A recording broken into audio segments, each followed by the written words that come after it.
നമസ്കാരം വ്യൂവേഴ്സ്. ഞാൻ ഇന്നിടെ ഉണ്ടാക്കാൻ പോകുന്ന തലശ്ശേരിക്കാരൻ്റെ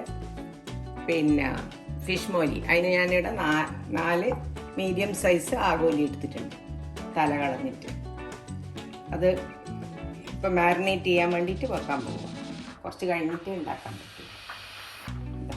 മാരിനേഷന് വേണ്ട സാധനങ്ങൾ ഇട്ട് കാണിച്ചു തരാം. 4 കഷ്ണം എടുത്ത് വെച്ചിട്ടുണ്ട്. ഭയങ്കര ടേസ്റ്റുള്ള ഫിഷ് മോലിയാണ് തലശ്ശേരിക്കാരൻ.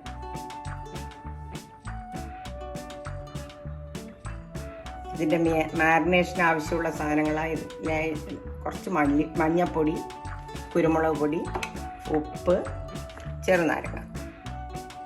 മഞ്ഞൾ കുറച്ച് ഇടാൻ പാടില്ല, അല്ലെങ്കിൽ കറി മഞ്ഞ കളറായി പോകും. അതിൻ്റെ വിഷം പോകാൻ വേണ്ടി മാത്രം. കുരുമുളക് അതിലും ഇടും, ഇനിയും ഇടും. ഇതിൽ മാരിനേഷന് മാത്രമുള്ളതേ ഇപ്പോഴും. സോൾട്ട്, നാലെണ്ണത്തിന് ആവശ്യമുള്ള സോൾട്ട് മാത്രം. പിന്നെ ലൈം.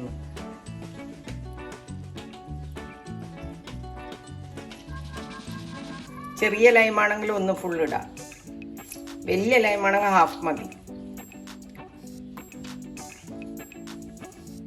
ഞാനിപ്പോൾ ഇത് കൈ കൊണ്ട് പെരക്കി വെക്കും. കുറച്ച് നേരം കഴിഞ്ഞ് മാരിനേഷൻ കഴിഞ്ഞിട്ടേ ഉണ്ടാക്കാൻ പറ്റും.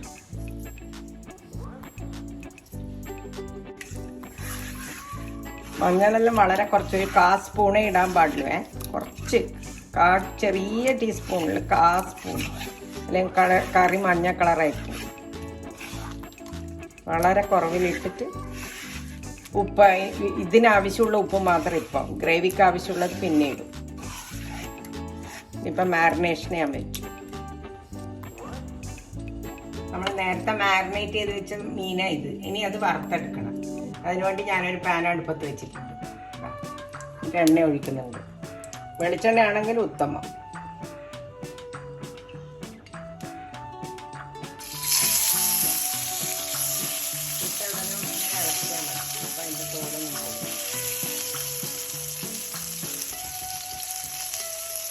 കുറച്ച് ഇതുണ്ടാവും.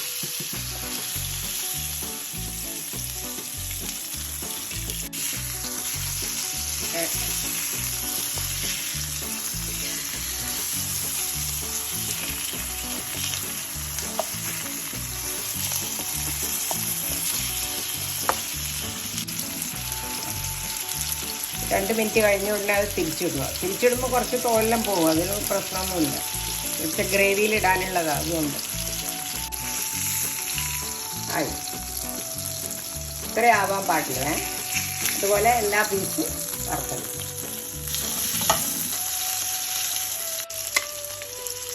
എല്ലാ മീനും റെഡിയായിട്ട് ഇവിടെ വെച്ചിട്ടുണ്ട്.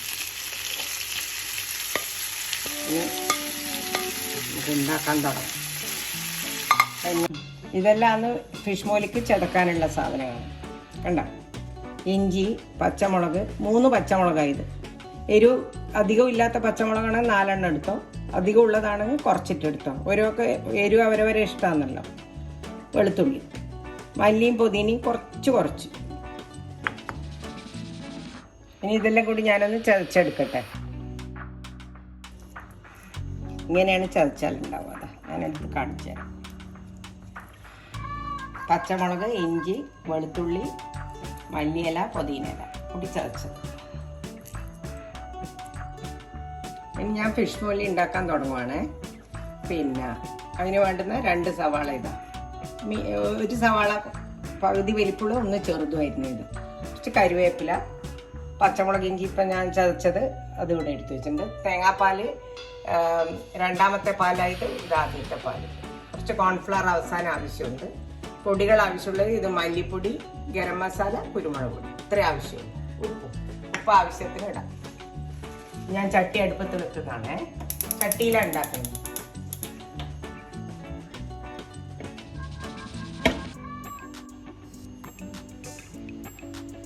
എണ്ണ ഒഴിക്കുന്നതാണ്. ഇത്ര മതിയാവും.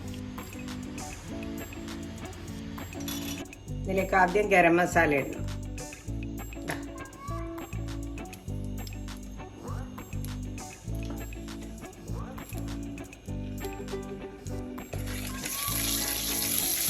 മൂത്ത് വരുമ്പോൾ സവാള ഇടും.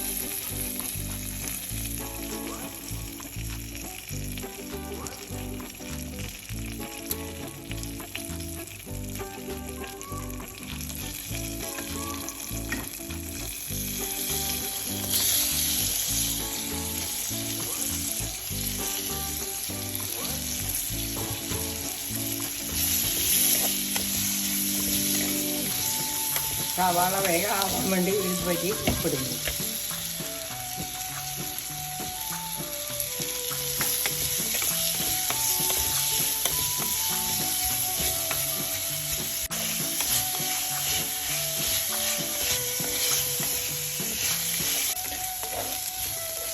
സവാളേൻ്റെ നിറമെല്ലാം മാറി കണ്ട.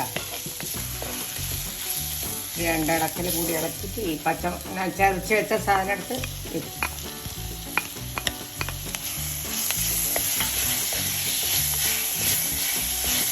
നല്ലൊരു മണം വരും ചതച്ച് കഴിഞ്ഞ് മൂത്ത് വരുമ്പോൾ.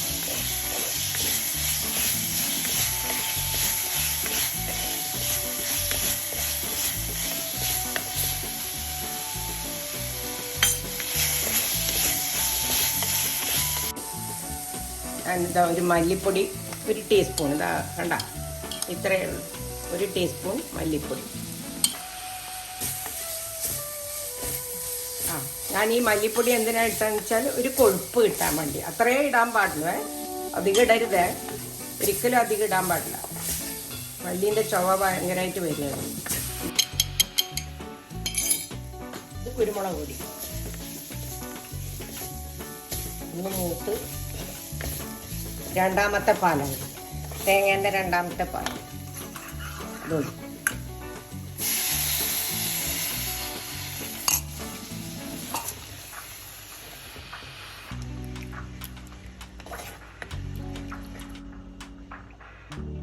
ഒന്നാമത്തെ പാല് രണ്ടാമത്തെ പാല് എന്നെല്ലാം പറയുന്നത് എന്താണെന്ന് വെച്ച് കഴിഞ്ഞാൽ, രണ്ടാമത്തെ പാല് എന്ന് പറഞ്ഞാൽ ഒന്നാമത്തെ പാല് ആദ്യത്തെ കട്ടിയായിട്ടുള്ള പാല്, തേങ്ങ പിഴിയുമ്പോൾ ഇത് കട്ടിയായിരിക്കും.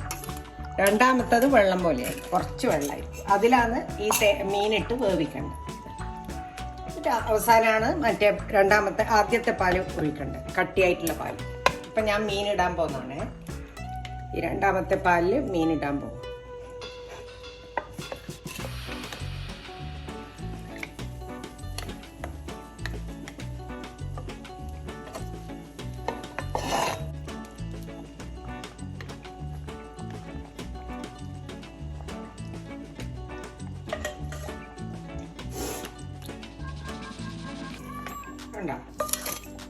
ഇതിലേക്ക് ഇട്ടോ, അതിൻ്റെ ടേസ്റ്റ് കൂടും.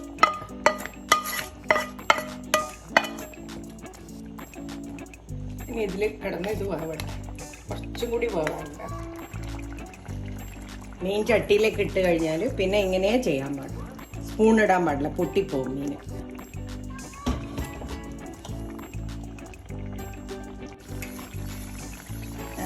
ആദ്യത്തെ പാല് തേങ്ങേൻ്റെ ഒഴിക്കാൻ പോകും.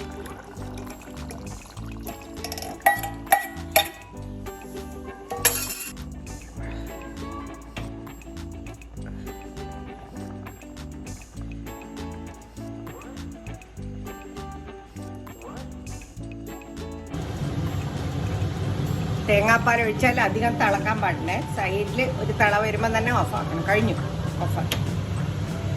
സൈഡിൽ തിള വരുന്നുണ്ട, അപ്പം തന്നെ ഓഫാക്കണം, അല്ലെങ്കിൽ പിരിഞ്ഞു പോകും.